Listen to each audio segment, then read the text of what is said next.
¿Cuáles crees que son los principales desafíos sociales y políticos que tenemos actualmente en nuestra sociedad? ¿Qué es lo que ha hecho que lleguemos hasta este punto? ¿Qué podemos hacer? ¿Qué herramientas tenemos? ¿Cómo podemos cambiar esto? Porque no podemos quedarnos con brazos cruzados, ¿no? Que hay un problema filosófico de fondo, ¿no?, que tenemos que abordar. Y es que esto que antes analizábamos como la no violencia, amor y verdad. Hagamos del amor, eso que todos valoramos en lo personal, hagamos algo institucional. ¿Por qué si el amor vale en lo personal, no puede aplicarse a lo institucional? Ahora que es que me siento súper identificada con esa sensación de no, y tú me has dicho, yo te he dicho, y es que tú me has dicho, sí. Pero es que tú siempre dices, pero es que tú dices esto, pero luego haces esto y haces lo contrario. Entonces, ¿qué es el diálogo? Entender que lo más importante en el diálogo es escuchar. Dicho de otra forma, lo más importante en el diálogo es el otro.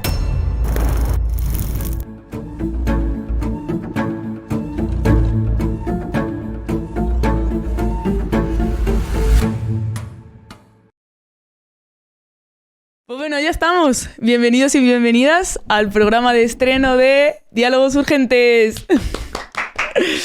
Nada, pues bienvenidos al primer episodio. Este podcast surge porque un grupo de jóvenes sentimos que hay una falta de diálogo, sentimos que lo único que hacemos hoy en día en nuestra sociedad es rebatir, imponer nuestras ideas, buscar el argumento perfecto para desmontar el argumento del otro, y no hay conversaciones realmente, diálogos en los que nos vayamos a enriquecer, que aceptemos la visión del otro y que nosotros también nos ayude a ampliar nuestra visión y nuestro entendimiento del mundo. Y bueno, venimos aquí a dialogar sobre temas que nos preocupan hoy en día. Y no hay mejor manera que tratar estos temas que de manera integral, mediante el arte, mediante la literatura, mediante el pensamiento crítico.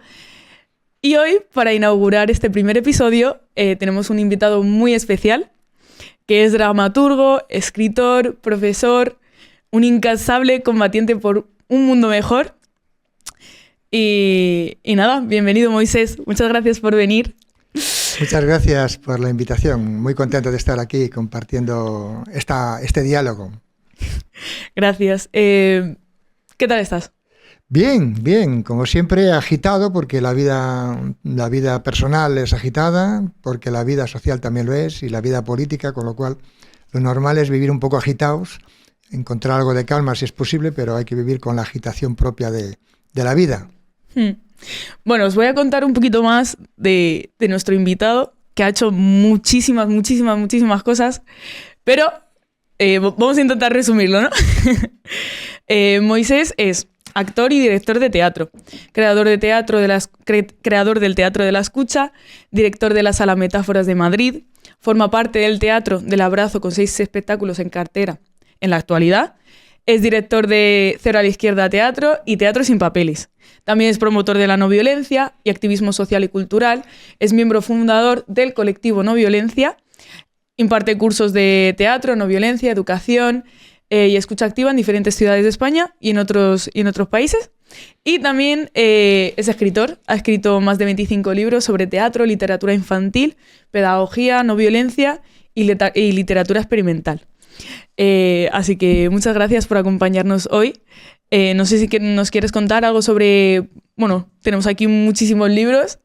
Tenemos el del Camino de la No Violencia, que me lo he leído y personalmente y me encanta, me ayuda muchísimo a entender y a poder pues cambiar un poco pues los hábitos que tengo, la manera de ver las cosas.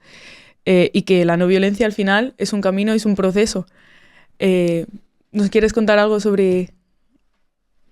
Bueno, este librito lo fue gestado muy lentamente, porque antes de ser libro fue lo que intentamos que pase con todo lo que hacemos, que antes sea vida. Aquí pues ha habido varios cursos antes, ha habido experiencias, y llegó un momento en que parecía oportuno recoger eso en algo que de alguna forma pues yo sentía que había una demanda, que era cómo ir pensando lentamente, más allá de cursos, más allá de momentos especialmente preparados, ir pensando cómo podemos avanzar en esto que llamamos la cultura de la no violencia. Y entonces ahí pues fuimos viendo cuáles eran los temas, porque claro, es un mundo muy amplio y podríamos tratarlo desde perspectivas muy diferentes, pero fuimos viendo cuáles podían ser los grandes 5 temas, ¿no?, que podíamos tratar y desde ahí hicimos como una especie de plan de formación que tiene la ventaja de que se puede hacer con tu familia, con un par de amigos, y que de repente pues rompía un poco la lógica de que teníamos que estar siempre haciendo grandes eventos para hablar de esto.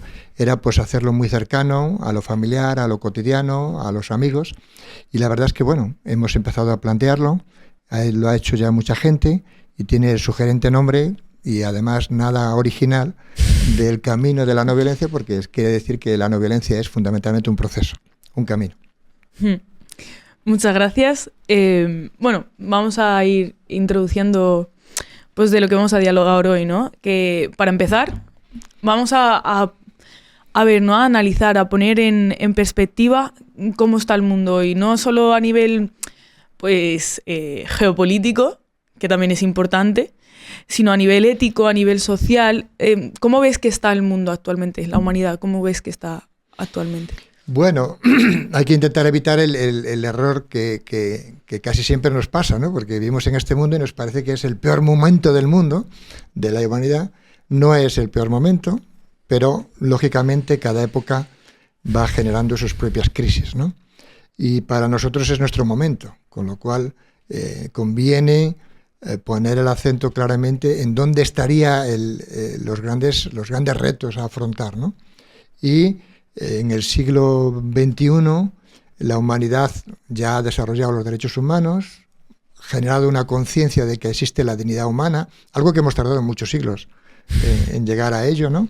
Por lo tanto, ya una conciencia como la actual que parte de que la esclavitud no debe existir, de que la explotación del ser humano tampoco debe existir, de que somos iguales y por tanto no puede estar sometido una mujer a un hombre, ni un niño debe estar sometido a una dinámica explotadora. Entonces hemos llegado a un momento de esa conciencia y por tanto es con esa conciencia con la que debemos valorar el momento actual. Y entonces sí que hay una serie de alarmas. Hay una serie de alarmas muy, muy, muy claras y por tanto son las que debemos afrontar.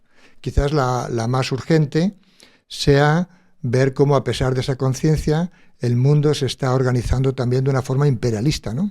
Y estamos viendo cómo las grandes potencias de alguna forma están imponiendo su criterio a todo el mundo y eso pasa por forzar guerras, pasa por condenar a países enteros a la pobreza absoluta y todo en base a la lógica del capitalismo del máximo beneficio. Por lo tanto, primer tema que a mí me parece grave es que una vez habiendo desarrollado esta conciencia humanista, digamos, de la primacía del ser humano, pues la realidad es que sigue primando el capital y además en su versión más brutal, que es la del máximo beneficio, y hoy seguimos encontrándonos con que el 1% de la población prácticamente posee el control del resto del mundo, a nivel económico, a nivel político. Ese quizás sea como el primer tema a combatir, ¿no?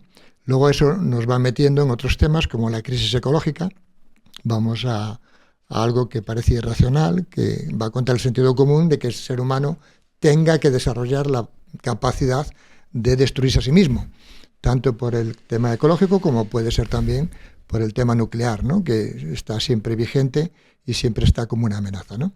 En ese sentido, yo creo que tenemos que tener claro que el macro problema es que la soberanía personal de los pueblos sigue en cuestión, que la libertad de las personas sigue en cuestión porque el capitalismo en su máxima expresión, estamos en un momento de muchísima expansión capitalista, pues hace que el ser humano quede reducido a los intereses del capital, con las consecuencias de muerte, de guerra, de aniquilamiento de lo natural, que son evidentes para todos y que todo el mundo puede comprobar. Totalmente. Y por esto no vemos como que se está deshumanizando al ser humano, ¿no? Todo el poner el foco en el capital, en lo material, en las guerras. Esto hace que la dimensión más humana, ¿no?, que no la tengamos en en perspectiva. Y ahora si enfocamos en Europa, en España, ¿cuáles crees que son los principales desafíos sociales y políticos que tenemos actualmente en nuestra sociedad, ¿no? Aquí en Occidente, Europa, que se supone que es ¿no? A donde mira todo el mundo, ¿no? A nivel de valores, a nivel de iniciativa, tanto económica como social, como, ¿no? ¿Cómo lo ves? ¿Cuáles crees que son los mayores desafíos que tenemos aquí? Bien, es una pregunta muy amplia, ¿no? Pero es verdad que Europa durante siglos ha jugado esa baza de una cultura humanista y una cultura que podría, de alguna forma, arbitrar un sistema humanista y políticamente decente, ¿no?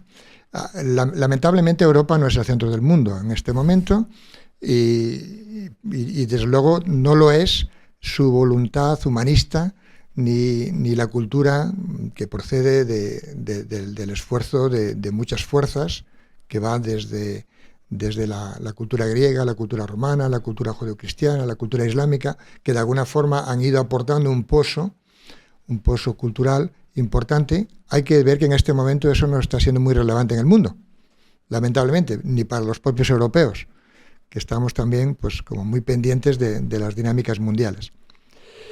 Quizás el gran problema del diálogo que podemos tener tiene que ver con la posibilidad que tenemos de recuperar pues, ideas tan fuertes como la fraternidad, ¿no? Como algo que ha sido como la gran idea revolucionaria que ha aportado Occidente, la posibilidad de que lleguemos a una fraternidad real.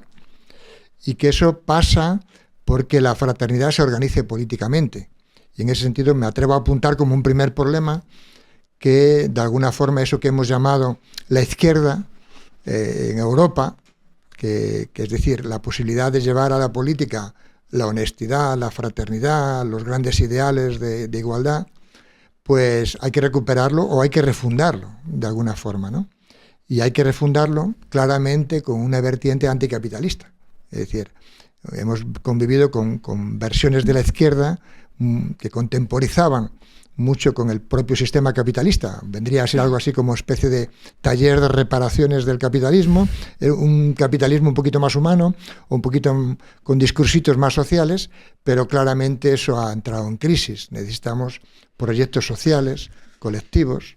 Si queremos seguir manejando eso de la izquierda, pues que haya una izquierda real, una izquierda realmente comprometida con los últimos, una izquierda realmente comprometida con los derechos humanos y una izquierda capaz de organizarse de abajo arriba. Entonces, claramente estamos ante el reto de más sociedad, menos Estado, de más protagonismo social, y eso requiere dar voz y dejar que la sociedad se organice fuera de la subvención estatal, fuera del paraguas de los grandes mercados y de las subvenciones de los bancos y de las multinacionales, que lo que hacen es utilizar los temas sociales para maquillar los desastres que objetivamente están haciendo. Por tanto, resumido, el gran problema, el primer gran reto, digamos, sería el antropológico.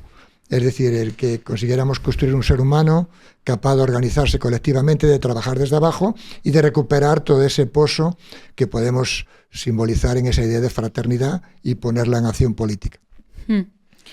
Y dado esto, bueno, este panorama, este análisis que hemos hecho, ¿qué es lo que ha hecho que lleguemos hasta este punto? ¿Qué es lo que ha influido en que, a pesar de que hayamos... Bueno, ya está la Declaración Universal de Derechos Humanos, ya hay una conciencia mayor, ya... ¿Qué es lo que hace que hoy en día realmente digas, es que parece mentira que hayamos hablado de la dignidad del ser humano, de que todos somos iguales, de que todos tenemos el mismo valor, todos tenemos derecho a vivir, a tener una vivienda, a tener nuestras necesidades básicas cubiertas, a no vivir en guerra? ¿Qué es lo que influye en que estemos así ahora? Que también a nivel... dejándola en nivel estructural, que eso al final se acaba reflejando a nivel individual, pues hay una falta de... Yo lo que veo, no sé qué opinarás tú, yo creo que a nivel social, más a nivel tú a tú, veo una falta de... quiero decir, no hay... O sea, hay un enfoque muy grande en lo económico, en lo material, pero no hay un enfoque, no, en tu día a día no ves gente que aspire a, vale, tenemos que unirnos entre nosotros para poder llegar a algo, llegar a ser más felices entre todos juntos, porque tú ves a tu vecino que está pasándolo mal, que está... Pero estamos en una sociedad en la que, pues al final es tan individualista que es, vale, me interesa yo tener, claro, obviamente hay que comer, yo tener mi dinero, tal, poder tener mi casa, y estamos tan enfocados en nosotros mismos, en nuestro bucle, en nuestra burbuja, que dejamos de ver el resto y dejamos de ver... Entonces, ¿qué es lo que ha hecho que lleguemos hasta este punto? ¿Qué es lo que...? Sí, es muy interesante la cuestión, ¿no? Espero no ser demasiado teórico, pero creo que lo que voy a decir tiene una repercusión como muy práctica, de hecho, ¿no? Y es que hay un problema filosófico de fondo, ¿no? Que tenemos que abordar. Y es que esto que antes analizábamos como el sistema, ¿no? Como el sistema capitalista o neocapitalista o brutalmente capitalista en el que estamos, el problema es que tiene una filosofía. Y aunque instintivamente el sentido común de cualquier persona es que hay que ponerle freno a eso. Es decir, yo creo que mucha gente estamos de acuerdo, muchísimos, en que el capitalismo hay que controlarlo y que no podemos aceptar muchas cosas que estamos aceptando. Es inaceptable lo que está pasando en Palestina. Eso creo que mucha gente lo intuye.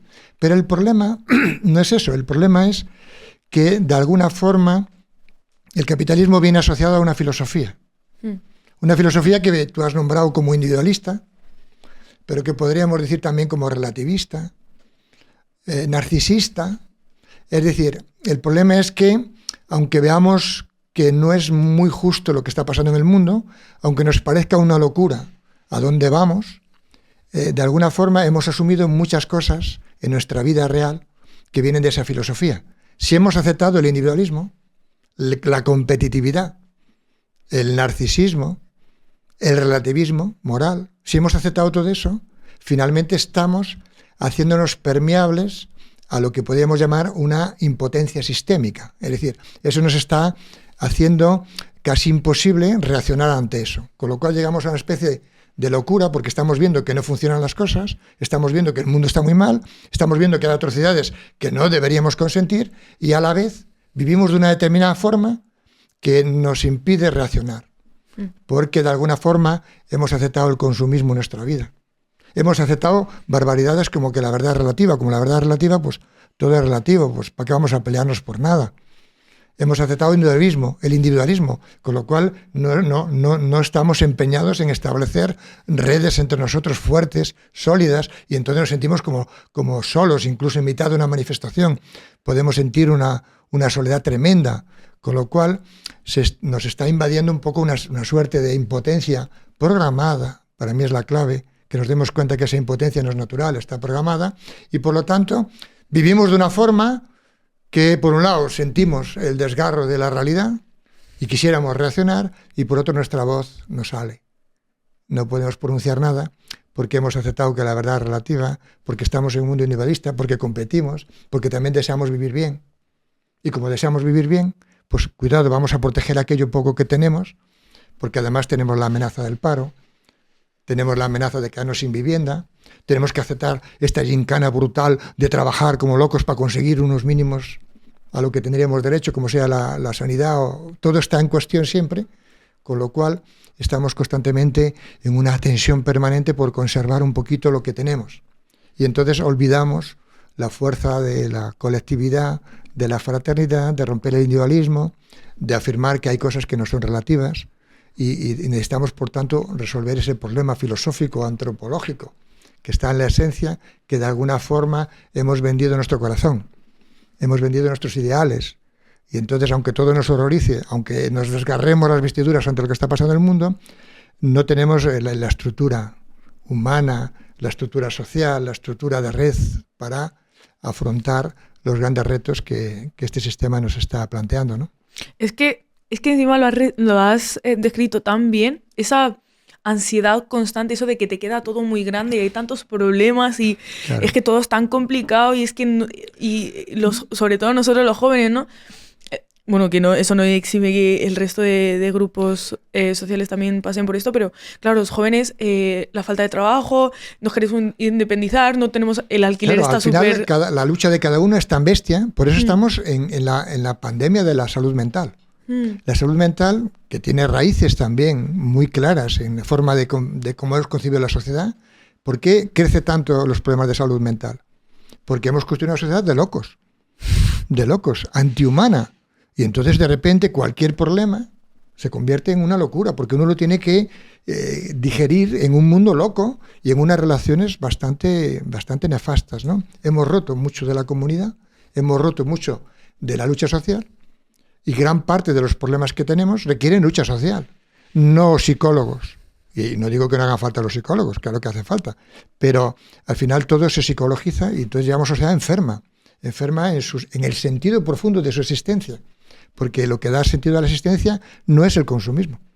Lo que da sentido a la existencia no es que mi vida que tenga todas las cosas materiales. Lo que da sentido a la existencia es que yo pueda entregarla en solidaridad con otros. Y si estoy viendo que el mundo pide solidaridad y yo me siento incapacitado para hacerlo, porque estoy intentando salvar mis propias circunstancias y todas mis circunstancias me ocupan todo mi tiempo y además me vuelvo loco y además estoy enfermo, pues estamos en una sociedad loca. Y esto es un resultado de algo planificado, que es lo que quiero que entendamos. Esto no es casualidad.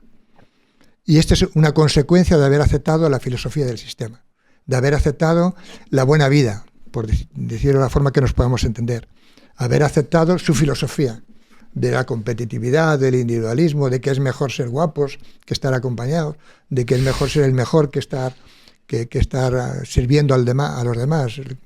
Hace falta una cultura del servicio, de la entrega, de la comunidad, de la lucha política, no una cultura de la estética, de la competitividad, de ser el mejor. Eso destroza a todos, al que lo intenta hacer y al que lo padece porque lo está intentando otro, ¿no?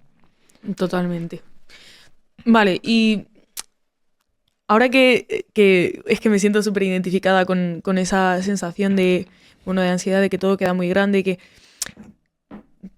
¿qué herramientas tenemos? Vale, ya tenemos el panorama, ya tenemos todo claro, ya sabemos a qué se debe, ya sabemos qué filosofía estamos siguiendo, ya sabemos que el consumismo, el individualismo, el hedonismo también, la persecución del placer constante, superficial, todas estas cosas. Vale, ya tenemos esto en panorama. Vale, dicho esto, ¿qué podemos hacer? ¿Qué herramientas tenemos? ¿Cómo podemos cambiar esto? Porque no podemos quedarnos con brazos cruzados, ¿no? Si estamos en una situación en la que la salud mental, como tú has dicho, estamos en una sociedad realmente que estamos mal psicológicamente, pero también emocionalmente, también socialmente. No hay vínculos reales, no hay vínculos profundos. ¿Qué podemos hacer? ¿Qué herramientas tenemos? Bueno, voy a ser muy poco poético ahora, ¿no? Pero lo primero que tenemos que hacernos conscientes es de que todos tenemos tiempo. Yo sé que eso os provoca mucho, porque la mayoría de la gente dice que no tiene tiempo.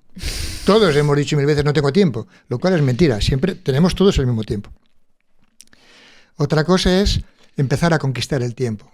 Para mí sería como la primera cuestión, como la más práctica para entrar en este tema bien, porque si digo otras cosas que luego voy a decir, nos pueden parecer muy grandes, pero empezar a conquistar el tiempo personal me parece que es algo que todo el mundo tenemos que plantearnos. Muchas veces detrás de no tengo tiempo, habría que ver a qué nos referimos, es decir, en qué estamos dedicando el tiempo. Es verdad que la vida tiene unas normas, ¿no? Tenemos un trabajo, tenemos una familia, pero hay que ver cómo empezar a conquistar el tiempo.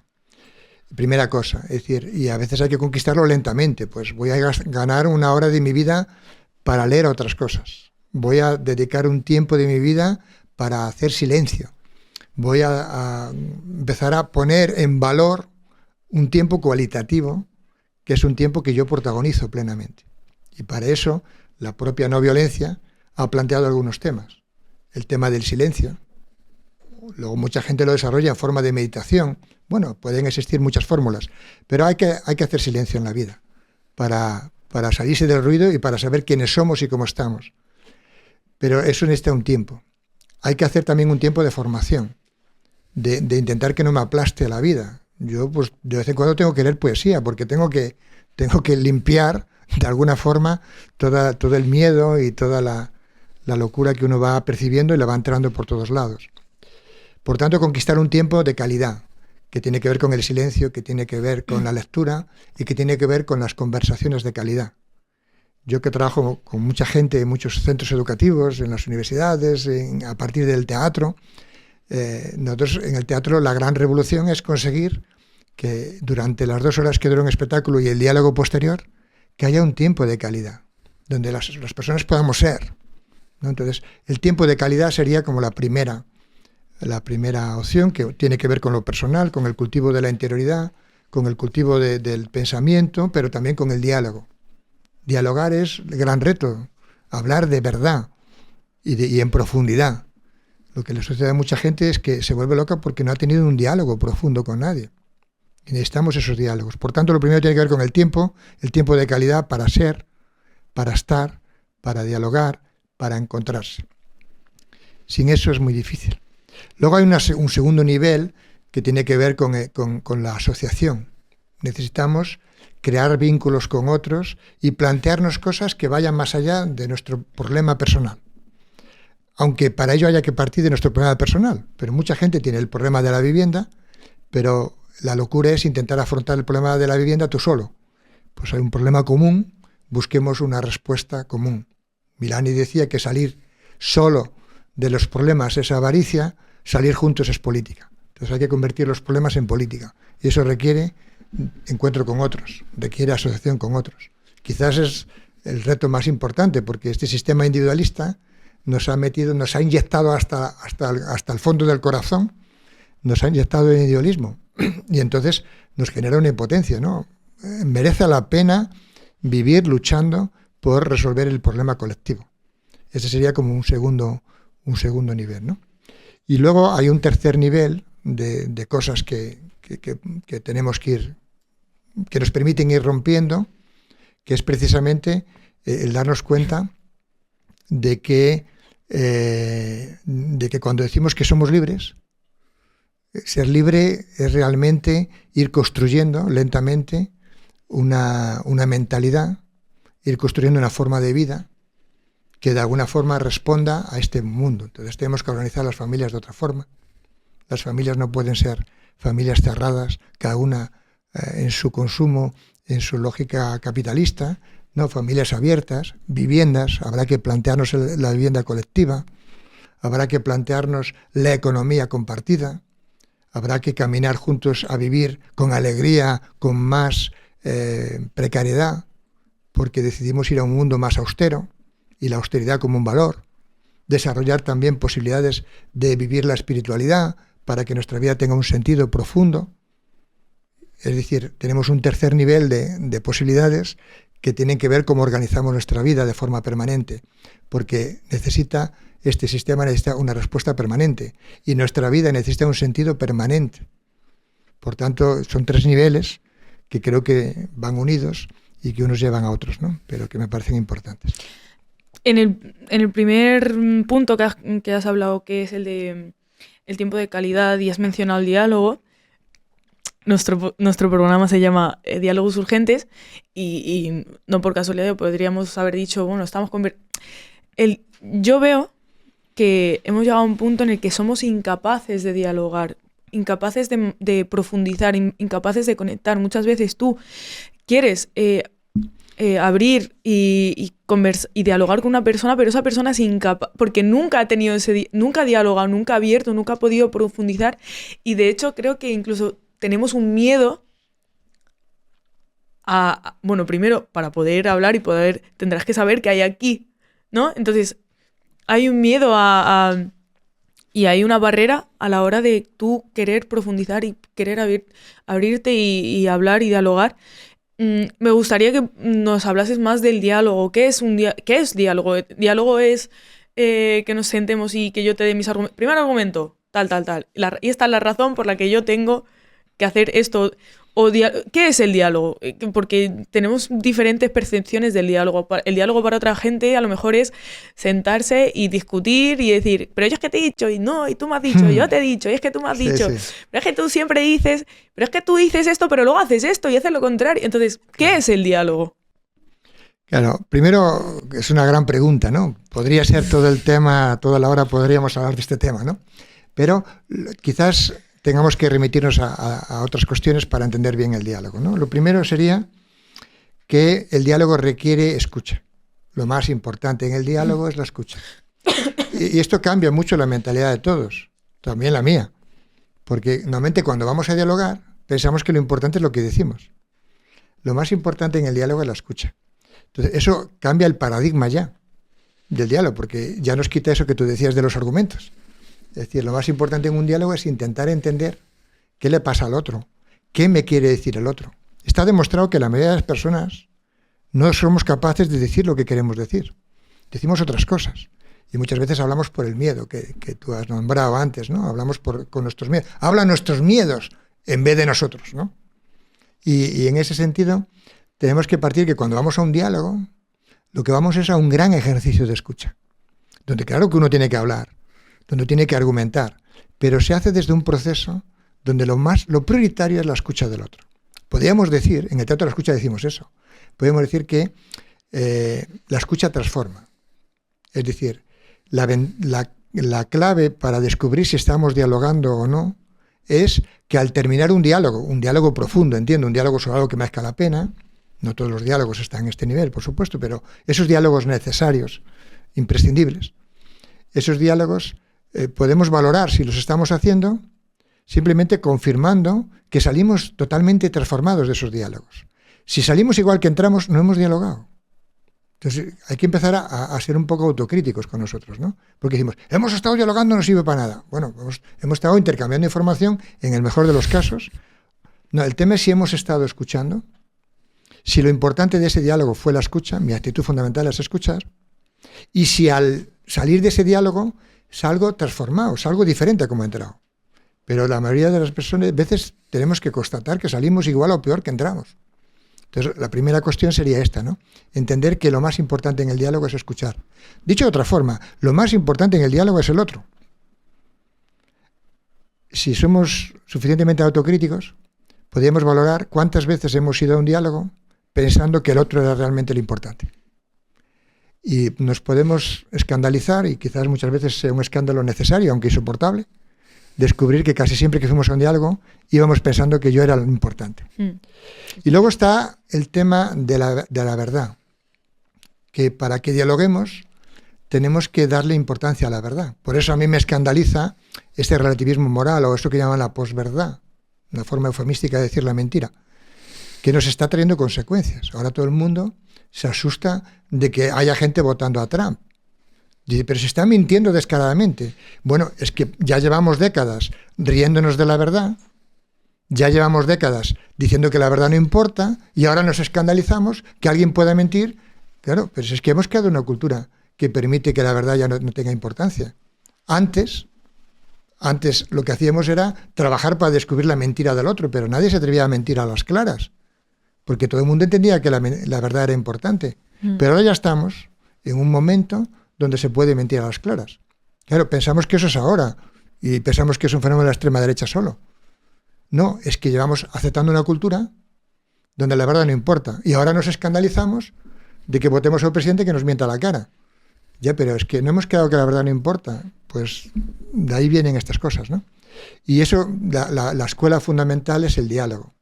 Y hay que entender que la verdad sí importa. Es importante descubrir la verdad.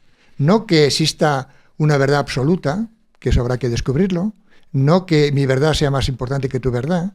La verdad es dinámica, la verdad es algo que hay que descubrir. No se trata de imponer la verdad, sino de descubrirla. Y este ejercicio de descubrir la verdad es un ejercicio político fundamental, es la base de la no violencia y es fundamental. Por tanto, para mí hay que acentuar dos cosas, esas dos cosas precisamente. Lo importante en el diálogo es la escucha, es decir, es el otro. Y segundo, el diálogo tiene sentido si buscamos la verdad. Si no, estamos llamando diálogo, como están llamando gran parte de los medios de comunicación y gran parte de las cosas que estamos viendo por internet, están llamando diálogo a una cosa que no tiene nada que ver con eso. Entonces hay que recuperar el diálogo, y el diálogo es fuente de cultura. El diálogo genera otra cultura, igual que la posverdad, igual que reírse de la verdad, el relativismo moral, ha generado esta cultura, que ahora nos rasgamos las vestiduras, pero viene de ahí. Pues habrá que volver a esa cultura del diálogo, que ha cambiado muchas sociedades y que es la base de que también sea posible eso que algunos soñamos, un mundo no violento, necesitará un diálogo. Sin diálogo no puede existir eso. Puedo decir que esto ha sido un diálogo porque voy a salir diferente de aquí. Vale, y otro punto también que hemos ido mencionando a lo largo de nuestro diálogo es el tema de la no violencia. A ver, al igual que en muchas otras cosas, cuando se habla de no violencia, la percepción que se tiene de la no violencia es súper superficial y muy simple, en plan, al igual que la violencia, en plan, para la gente la violencia es yo te pego, tú me pegas, yo te insulto, tú me insultas, eso es violencia. O al igual que la no violencia a lo mejor es que solo hablar, ¿no? Que mucha gente dice, ¿cómo vas a solucionar esto? Pues habla tú con no sé quién.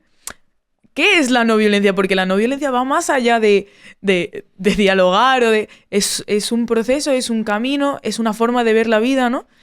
Y eso me choca mucho porque en mi día a día cuando digo que cuando se habla de no violencia dicen, pero eso es en otra vida, ¿no? En otra vida será, eso es muy utópico, eso queda como descartado.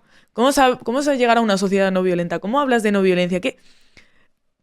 Entonces, me gustaría que aclarásemos qué es la no violencia a nivel en su esencia real.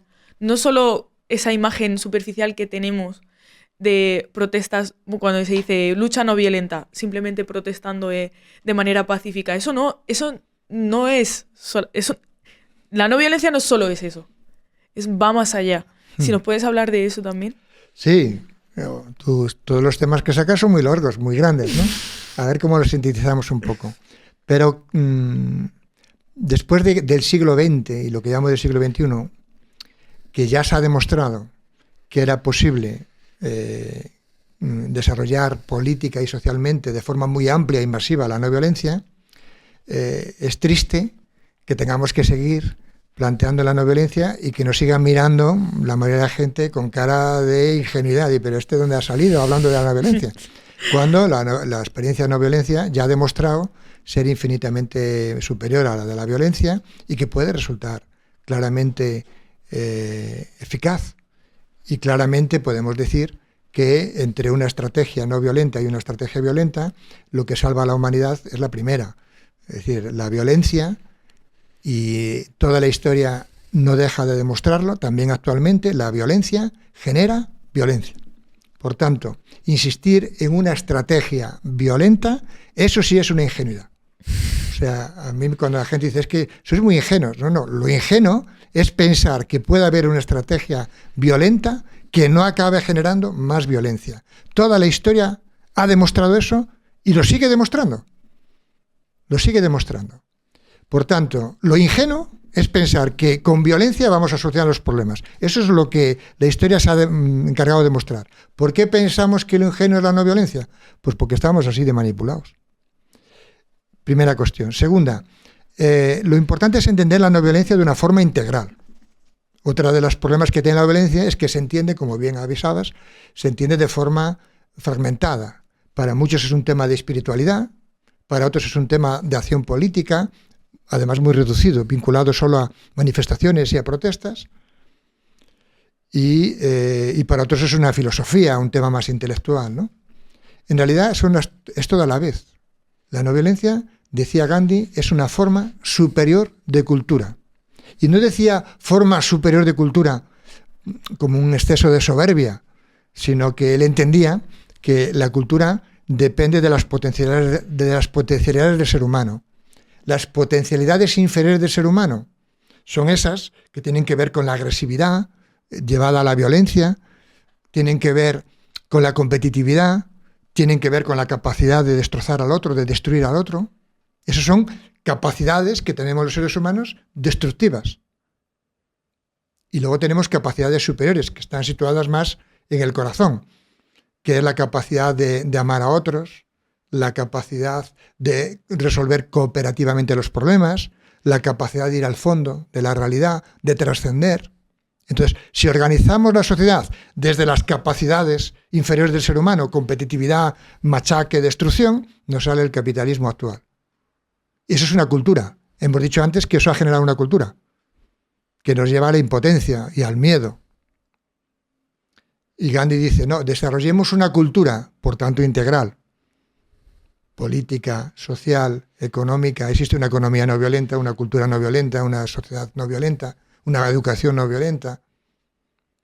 Desde las potencialidades superiores. Traducido a dos grandes palabras que marcan la no violencia. Amor y verdad. Hagamos del amor, eso que todos valoramos en lo personal, hagamos algo institucional. ¿Por qué si el amor vale en lo personal, no puede aplicarse a lo institucional? Eso es precisamente, eso es crecer como ser humano, precisamente, llevar lo que tiene un valor en lo personal, llevarlo a lo institucional y la verdad. Así definía Gandhi la no violencia, satyagraha, insistir en la verdad. Entonces, si el ser humano dice vamos a buscar la verdad y vamos a buscar que el amor vaya a empapar toda la realidad política, social, eso es la no violencia. Por tanto, no es una estrategia, no es una táctica pura de una manifestación, eso es un reduccionismo barato que muchas veces incluso acaba sin ser no violento precisamente por reduccionista. Es una forma de cultura. Que todos además, y eso es lo más interesante, que todos además podemos practicar, a diferencia de la violencia. En la violencia podemos ser cómplices, pero yo no tengo capacidad de lanzar una bomba, pero sí puedo ser cómplice de las bombas. La violencia le basta con que seamos cómplices y nos hace cómplices a todos. Y para que yo lleve unas zapatillas de una determinada marca, tengo que ser cómplice de la esclavitud infantil de muchos niños en el sudeste asiático. La violencia genera muchos cómplices y nos hace cómplices. Y al hacernos cómplices también nos hace personas poco políticas o muy callados o temerosos de levantar la voz. En cambio, la no violencia es al contrario. Necesita protagonismo. Tienes que ser totalmente protagonista de tu vida. Tienes que hacerlo tú, con gente, con otros, pero tienes que protagonizarlo. Porque es una cultura superior. Esa cultura que soñaron los grandes líderes religiosos. Esa cultura que soñaron y todos citamos a las grandes mujeres y hombres que han cambiado la historia. Esa idea que volvemos a subrayar, que podemos llamar fraternidad. Eso está al alcance de todos, de alguna forma. Por tanto, la no violencia es, si me apuras, lo más lógico, lo más natural, la consecuencia más lógica de la cultura de la que venimos. Lo que es extraño es la violencia. Porque la violencia nosotros vamos a ser cómplices. Y además cómplices callados y cómplices pasivos. De alguna forma, la violencia nos degrada, porque simplemente nos dice, vais a ser todos cómplices, callaos de consumir y callar. Consume y calla y déjanos hacer. De vez en cuando manifiéstate un rato para que pensemos que se mueve algo. En cambio, la no violencia es máxima conciencia. Es protagonizar la vida, protagonizar cada pequeño gesto de tu vida, desde cómo consumes hasta cómo vives, cómo organizas tu vida y cómo luchas también. Pero es poner el amor y la verdad en el centro. Es decir, decía Gandhi, lo superior del ser humano. Y la pregunta es muy sencilla. Pregúntale a cualquier ser humano, ¿tú prefieres vivir desde el amor y la verdad o prefieres vivir desde el consumismo, desde el miedo, desde tal? Todos dirán que prefieren la no violencia. La pregunta entonces es otra. ¿Por qué si preferimos esto, aceptamos este peaje que además nos destroza y nos destroza tanto? Tenemos que ir a esa pregunta. ¿Por qué aceptamos lo que no queremos? El capitalismo es inhumano. El sistema actual va contra mí y además lo sé. La cuestión a trabajar, por eso silencio, por eso ese tiempo conquistado, la primera cuestión a resolver es ¿por qué le estoy haciendo caso? Si no me va bien, si estoy en contra de él, si no es lo que quiero, si mi corazón quiere otra cosa. Si te he entendido bien lo que significa la no violencia y lo que es la no violencia, mediante ese silencio, el conquistar tu tiempo, el ser protagonista de tus decisiones, lo que hace es liberarnos, ¿no? Al final, cuando nosotros somos cómplices de la violencia, cuando somos cómplices de la violencia, consumimos sin tener, ¿no? Muchas veces decimos, pero entonces no hay nada que pueda yo comprar o lo que sea. Lo que hace realmente es que seamos conscientes de las decisiones que tomamos, de lo que hacemos, de lo que pensamos y que buscamos la verdad y que nos cuestionamos, ¿no? Yo así lo veo que el camino de la no violencia también es un camino hacia el amor y la libertad Vale, y dicho todo esto ¿queda alguna esperanza? Después de todo, después de ver que hay explotación, que hay guerras, que hay violencia, ¿queda alguna esperanza? Queda toda la esperanza. Uno de los primeros libros que publicamos es se llama Provocar la esperanza, y así es como quisimos definir en aquel momento, y hoy seguiríamos defendiéndolo, que la no violencia es provocar la esperanza. No solo por eso que popularmente decimos de que la esperanza es lo último que se pierde, sino porque lo propio de la existencia humana, de todo ser humano, es darle sentido a la propia existencia. Y por tanto hay una raíz en el ser humano de esperanza. Pero la esperanza tiene que ver con la acción, que es algo que muchas veces se nos escapa. Es decir, tengo esperanza en la medida en que conquisto ese tiempo que decíamos antes. En la medida, en primera fase, conquistar el tiempo, ¿te acuerdas? En segunda fase, en la medida que me asocio con otros y en la medida que hago cambios en mi vida que considero sustantivos, aunque sean muy pequeños. Es decir, la esperanza, decía el movimiento obrero, es la virtud del que lucha. Es decir, tengo esperanza porque estoy en el camino, una vez más el camino, el proceso de la no violencia. No porque ya soy no violento, que es una estupidez decir soy no violento, o porque soy libre, es una estupidez en este mundo afirmar que eres libre. No somos libres, no somos no violentos, pero el camino, los hechos cotidianos, los planes que nos ponemos para avanzar en ello, ese trabajo, ese esfuerzo, eso ya genera esperanza.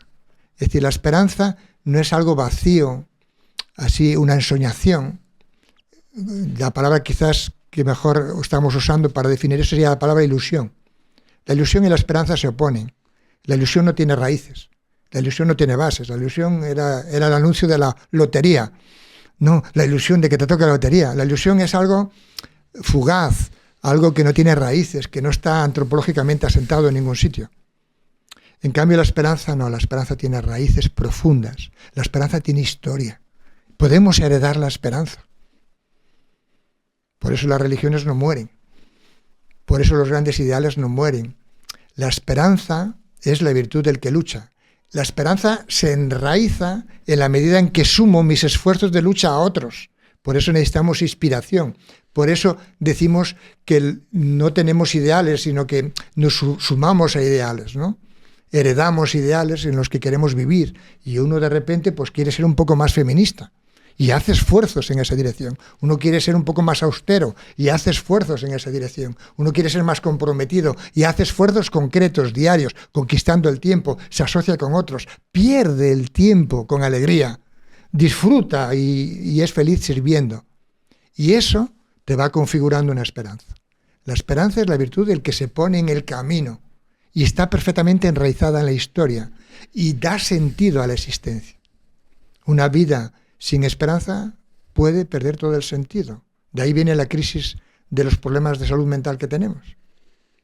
Pero no se trata de cambiar el mundo, sino de cada día hacer una tarea, de cada día afrontar en una dirección, marcada en esos 3 niveles que planteaba antes, el camino. La esperanza es algo profundamente humano, es algo profundamente al alcance de todos. Pero cuidado que estamos entendiendo muchas veces esperanza como ilusión, como fantasía, como algo fugaz.